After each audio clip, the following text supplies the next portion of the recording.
कहानी है प्रकृति। एक बार की बात है, एक शहर में कुसुम नाम की एक लड़की रहती थी।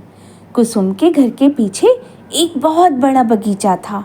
उस बगीचे में बहुत से फूल, पौधे और आम का एक पेड़ था। कुसुम ने अपना बचपन उस बगीचे में खेलते हुए बिताया था। वो पेड़ से स्वादिष्ट फल खाती थी।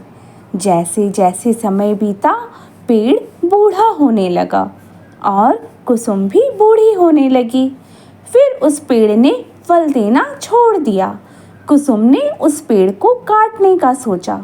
कुसुम ने सोचा, पेड़ काटकर उसकी लकड़ी से वो अपने घर के लिए पलंग बनाएगी।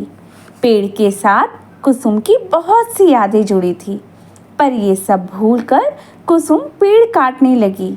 पेड़ बहुत सारे जीव जंतुओं का घर था, जैसे पंछी, गिलहरी और मधुमक्खी।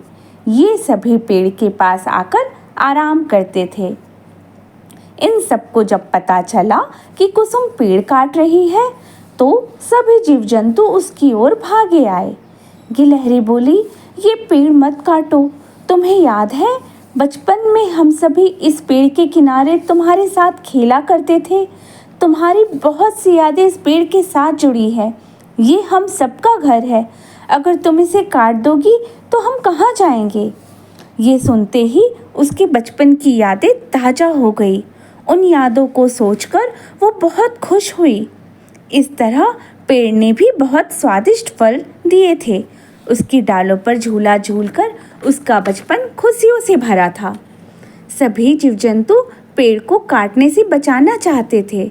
मैं तुम्हें शहद दूंगी, मधुमक्खी बोली।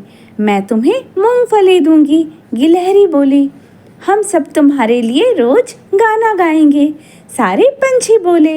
ये सब सुनकर कुसुम को अपनी गलती का एहसास हुआ।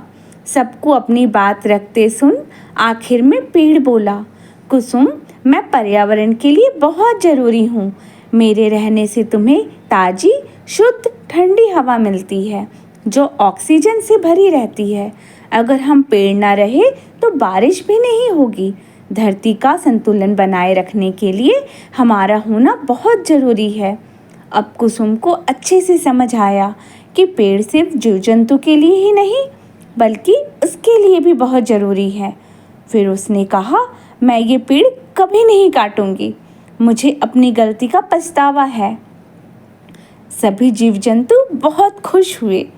तो बच्चों, हमें इस कहानी से ये सीख मिलती है कि हम अपनी प्रकृति की रक्षा के लिए पेड़ नहीं काटेंगे, बल्कि हमें और भी पौधे लगाना चाहिए, ताकि प्रकृति हरी भरी रह सके।